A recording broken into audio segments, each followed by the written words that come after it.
Hey guys, it is Mia here, the only Minecraft unicorn now. Um, if you guys would like some more information on how I'm the only Minecraft unicorn now, please check out update number 2 with Mia. Um,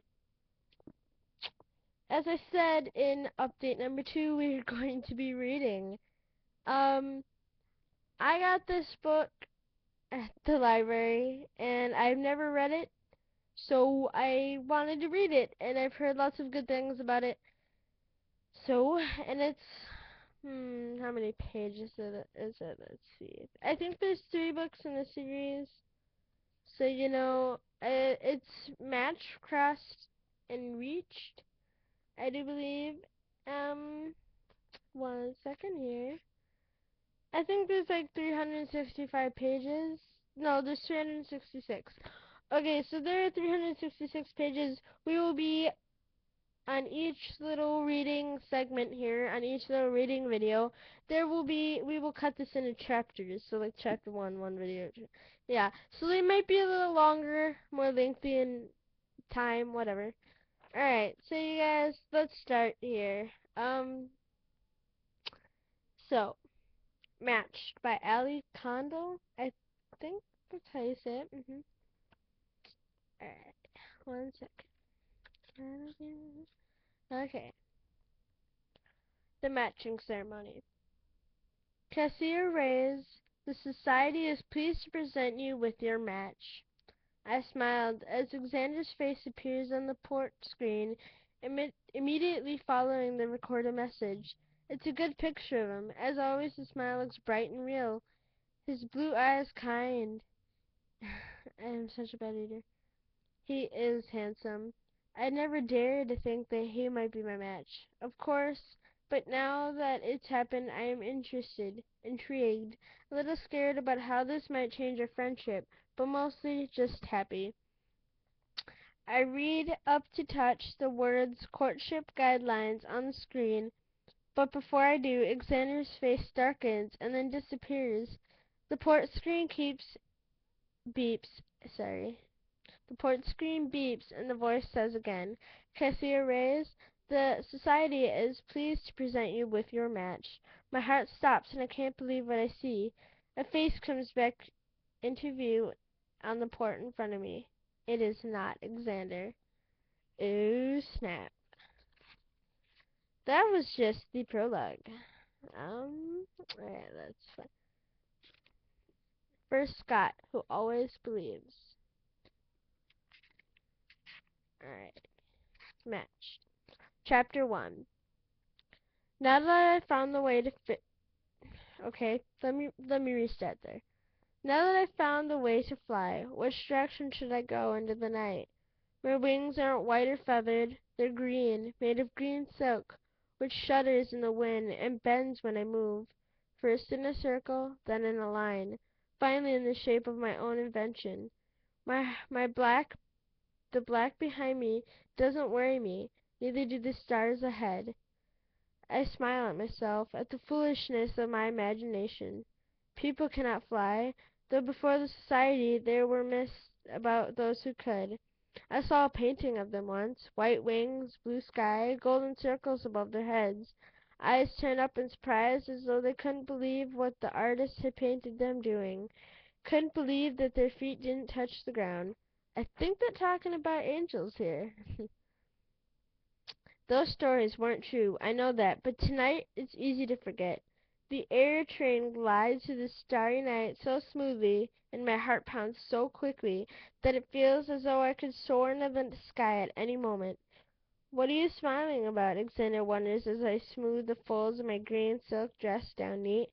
Everything, I tell him, and it's true. I've waited so long for this, for my match banquet, where I'll see, for the first time, the face of the boy who will be my match. It will be the first time I hear his name. I can't wait. As quickly as the air train moves, it still isn't fast enough. It hushes through the night, its sound a background for the low rain of our parents' voices, the lightning quick beats of my heart. Perhaps Alexander can hear my heart pounding too, because he asks, "Are you nervous?" In the neat, sorry. In the seat next to him, Alexander's older brother begins to tell my mother the story of his match banquet. It won't be long now until Alexander and I have our own stories to tell. No, I say, but Alexander's my best friend. He knows me too well. You lie, he teases. You are nervous, aren't you? Aren't you? Not me. I'm ready, he says it without hesitation, and I believe him. Alexander is the kind of person who is sure about what he wants. It doesn't matter if you're nervous, Cassia, he says, gentle now. Almost 93% of those attending the match banquet exhibit some signs of nervousness. Did you memorize all the official matching material? Almost, Alexander says, grinning. He holds his hand out as if to say, what did you expect? The gesture makes me laugh. And besides, I memorized all the material too. It's easy to do when you read it too many times, or so many times, when the decision is so important. So you're in the minority, I say. The 7% who don't show any nerve at all. Of course, he agrees. How could how could you tell I was nervous? Before you I'm sorry, I'm stumbling so much.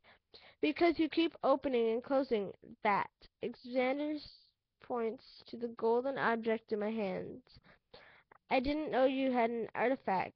If your treasures from the past float around among us, th- though citizens of the society are allowed one artifact each, they are hard to come by, unless you had ancestors who took care to pass things along through the years. I didn't, until a few hours ago, I tell him. Grandfather gave it to me for my birthday. It belonged to his mother. What is it called? Alexander asks. A compact, I say. I like the name very much. Compact means small. I am small. I also like the way it sounds when you say it. Compact. Saying the word makes me sound like one of those makes me sound like the one oh my god. Makes me sound like the one the artifact itself makes when it snaps shut. Sorry, I like the oh my gosh. Okay, I'm just gonna restart there. I'm sorry, this is the first time I've read out loud and it's kinda woo. Okay, so I also like the way it sounds when you say it. Compact. Saying the word makes a sound like the one the artifact itself makes when it snaps shut. What do the initials and numbers mean? I'm not sure. I run my fingers across the letters ACM and the numbers 1940 carved across the golden surface. But look, I tell him, popping the compact open to show him the inside. A little mirror is made of real glass, and a small hollow where the original owner used to store powder for her face, according to grandfather. Now I use it to hold the 3 emergency tablets that everyone carries. One green, one blue, one red.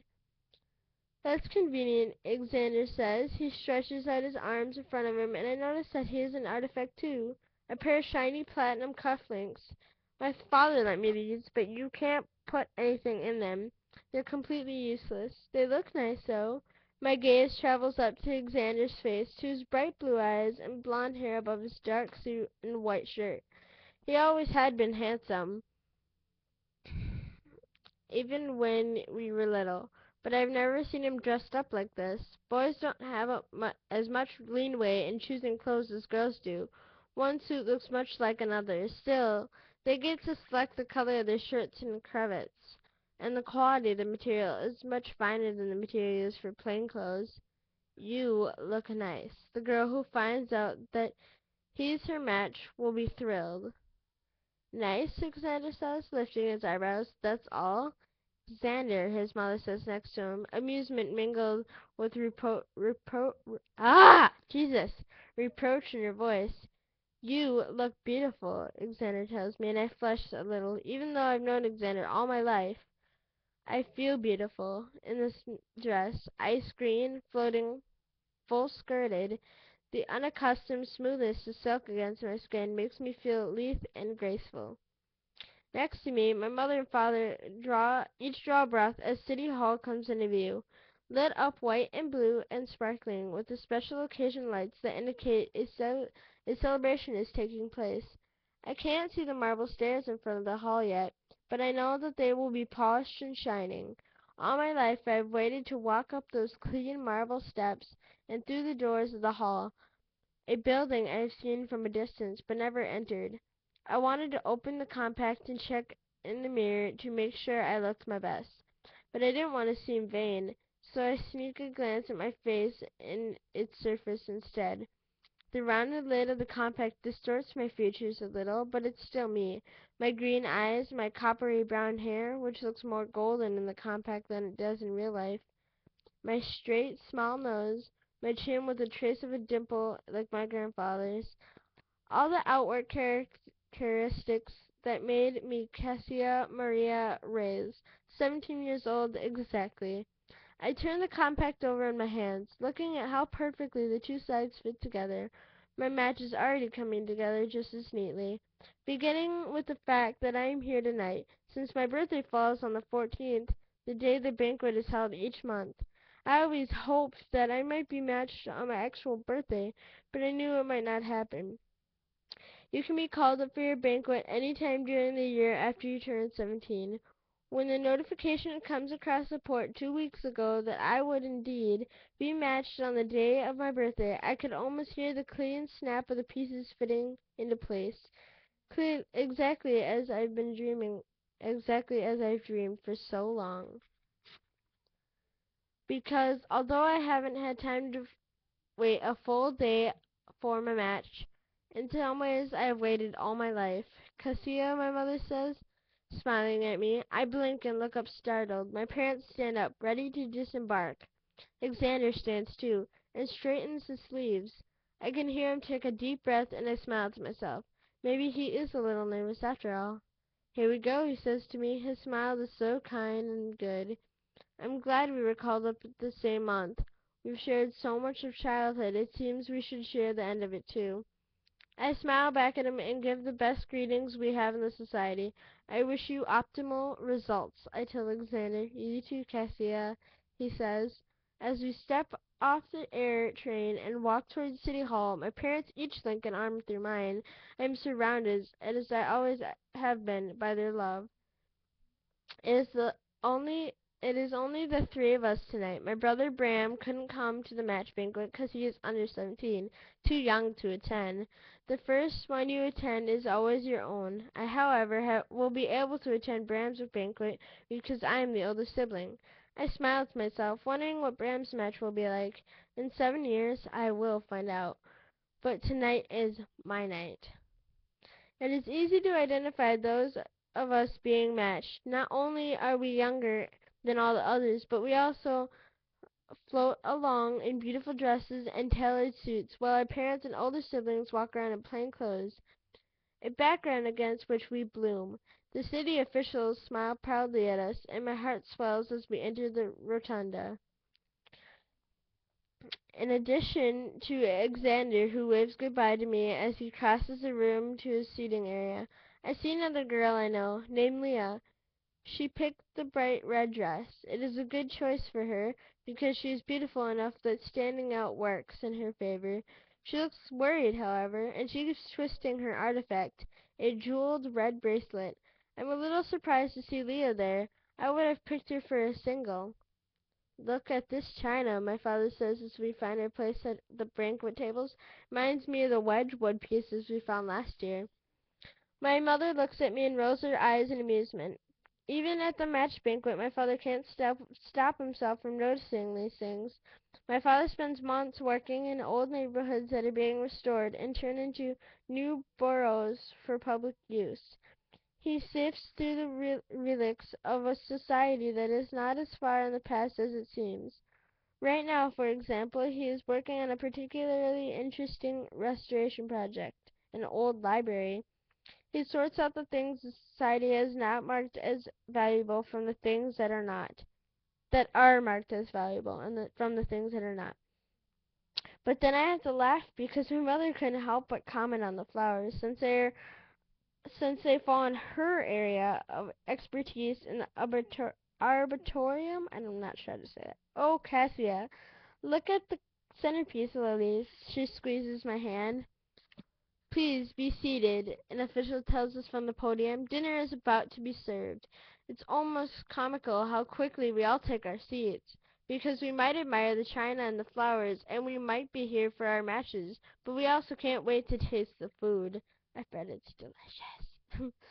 They say that this dinner is always wasted on the matchees. A jovial-looking man sitting across from us says, smiling around our table, so excited they can't eat a bite. And it's true, one of the girls sitting farther down the table, wearing a pink dress, stares at her plate, touching nothing. I don't seem to have this problem, however. Though I don't gorge myself, I eat some of everything. The roasted vegetables, the savory meat, the crisp greens, and the creamy cheese, the warm light bread. The meal seems like a dance, as though this is a ball as well as a banquet. The waiters slide the plates in front of us with graceful hands. The food, wearing herbs and garnishes, is as dressed up as we are. We lift the white napkins, the silver forks, the shining crystal goblets, as if it is in time to music. My father smiles happily as a server sets down a piece of chocolate cake with fresh cream before him at the end of the meal. Wonderful, he whispers, so softly that only my mother and I can hear him. My mother laughs a little at him, teasing him, and he reaches for her hand. I understand his enthusiasm when I take a bite of the cake, which is rich but not overwhelming. Deep and dark and flavorful. It is the best I have eaten since the traditional dinner at Winter Holiday months ago. I wish Bram could have some cake, and for a minute I think about saving some of mine for him, but there is no way to take it back for him. It wouldn't fit into my compact, and it would be bad for her to hide it from my mother's purse, even if she would agree. And she won't. My mother doesn't break the rules. I can't save it for later. It is now or never. I have just popped the last bite in my mouth when the announcer says, "We are ready to announce the matches." I swallow in surprise, and for a second I feel an unexpected surge of anger. I didn't get to savor my last bite of cake. Oh no. Leah, Abby. Leah twists her bracelet fiercely at her edge. Oh my god, I really can't read and I apologize. Leah twists her bracelet fiercely as she stands, waiting to see the face flash on the screen. She's careful to hold her hands low, though, so that the boy seeing her in another city hall somewhere will only see the beautiful blonde girl and not her worried hands, twisting and turning that bracelet. It is strange how we hold on to the pieces of the past while we wait for our futures. This is a system, of course, to the matching. In city halls across the country, all filled with people, the matches are announced in alphabetical order, according to the girls' last names. I feel slightly sorry for the boys, who have no idea when their names will be called, when they must stand for girls in other city halls to receive them as matches. Since my last name is Reyes, I will be somewhere at the end of the middle, the beginning of the end. The screen flashes with the face of a boy, blond and handsome. He smiles as he sees Leah's face on the screen, where he is, and she smiles too. Joseph Peterson, the announcer says. Leah, Abby, you have been matched with Joseph Peterson. The hostess presiding over the banquet brings Leah a small silver box. The same thing happens to Joseph Peterson on the screen. When Leah sits down, she looks at the silver box longingly, as though she wished she could open it right away. I don't blame her. Inside the box is a microcard with background information about her match. We all receive them. Later the boxes will be used to hold rings for the marriage contract. The screen flashes back to the default picture, a boy and a girl smiling at each other with glimmering lights and a white-coated official in the background. Although the society times the matching to be efficient as possible, there were still moments when the screen goes back to the picture, which means that we will all wait for while something happens somewhere else. It is so complicated, the matching, and I am again reminded of the intricate steps of the dances they used to do long ago. This dance, however, is one the society alone can choreograph now. Alright guys, it's been quite a bit of a long video, so I'm going to stop it here, and when the next video comes out, we will start where we left off. Alright guys, Minecraft Unicorns, out.